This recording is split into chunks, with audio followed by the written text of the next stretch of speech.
So when did all this begin to change for you? Now you grew up, you're a young adolescent now. Tell me what you see in Tennessee. What do you see around you? So now at that time, we had moved to Michigan. My grandmother passed, and so my father brought us all up to Michigan. So we came to live in Detroit, Michigan.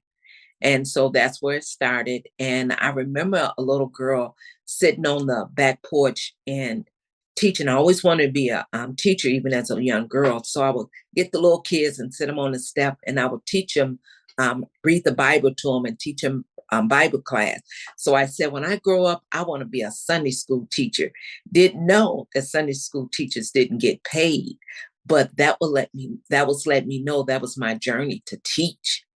So that's a start. So fast forward, I went on and completed school and everything, got married, and then fast forward, my mom passed. And so I decided to go back to school to get my mind off of, me losing her and everything. So I went back to college. So I completed college. And so to just go and kept pushing myself, I went straight through, went to get my bachelor, then I went and got my master's.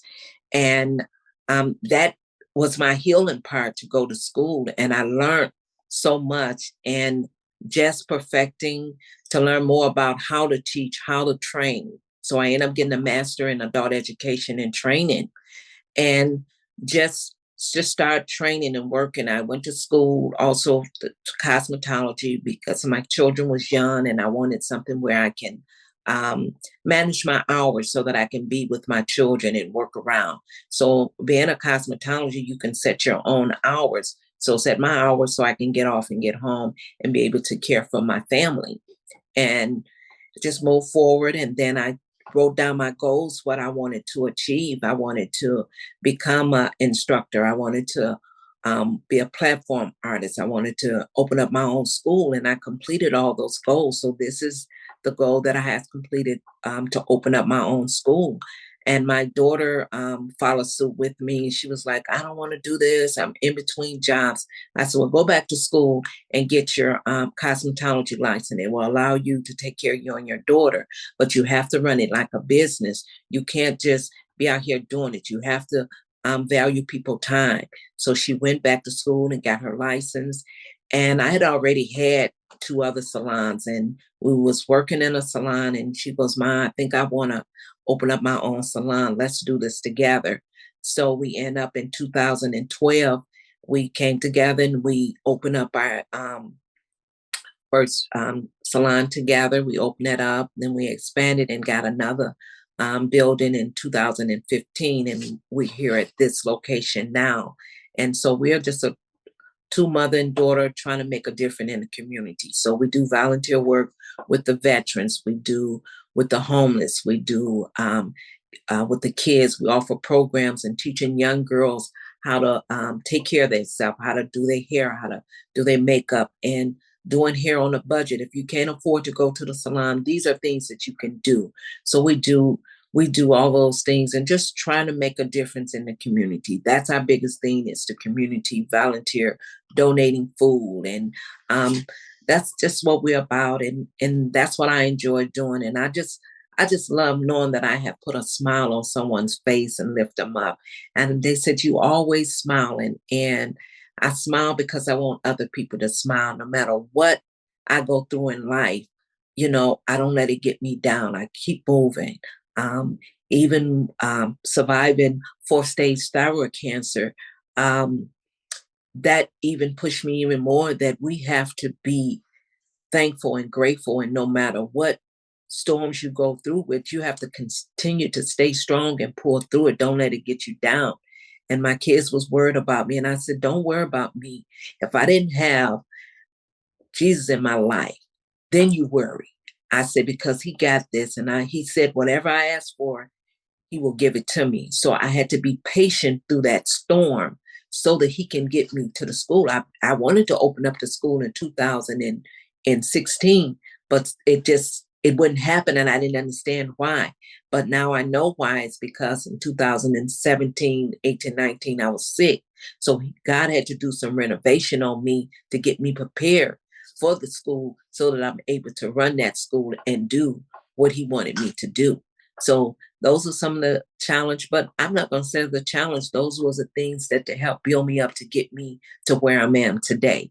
So my goal is to continue to grow and grow and grow and just put a smile on people's face. That is so beautiful.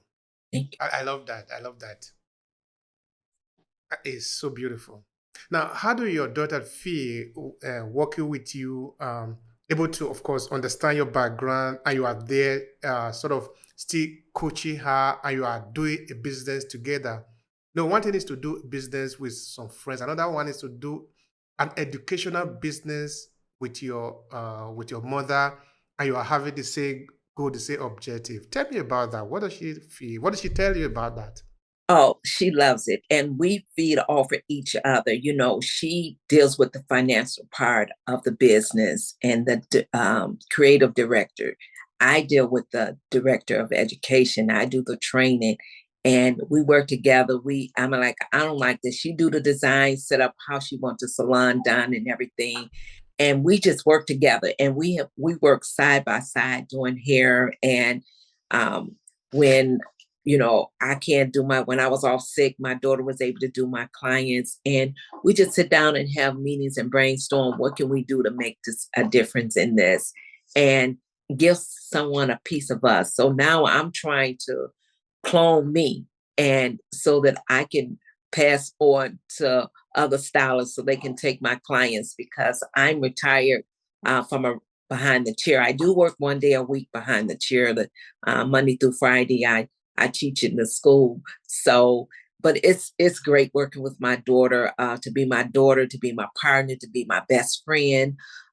Just the bond that my daughter and I have is awesome. And everyone just loved that. We bump heads sometimes like saying, no, I don't want to do that way. He was like, no, mom, this is what we have to do. This is what the people like the social media thing. I'm just not good with that. But she said, Mom, well, you got to get with it. You got to learn more. You got to get on there and show your face.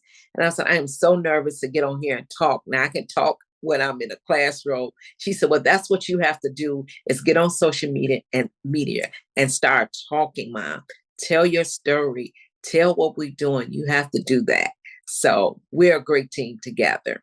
I couldn't have asked for a better partner. I agree with you.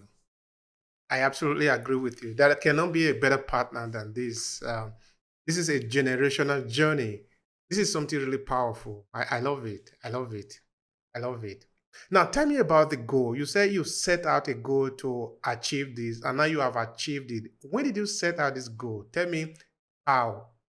So what I done, they said when you write it down, it'll come alive. So I wrote my goal out over 30 years ago, what I wanted to accomplish. And it doesn't happen the way we think it's going to happen. It's 1 day at a time. It could be 5, 10 years, but it's your goal. You wrote it down and it is happening. Um, so just writing down what you want to achieve and you take one step at a time till you get it. And it doesn't matter. I don't look at what someone else is doing. I look at what I'm doing because what works for them is for them and what works for me is for me. So setting out and to just achieve that goal on what you want to accomplish in life. And that's my goal is to have a classroom with just 8 students in there and just training them and training them up where when they leave out of the school, they can move upstairs because upstairs is our salon and the lower level is our institute. So when they train, they finish, they can go upstairs and they can work in a real life salon and stay there and continue to get that coaching. And if they decide they want to go to another salon, they have that choice of doing that. But I want to make sure they have that foundation before they move and go anywhere. You got to have the foundation in order to succeed in this industry.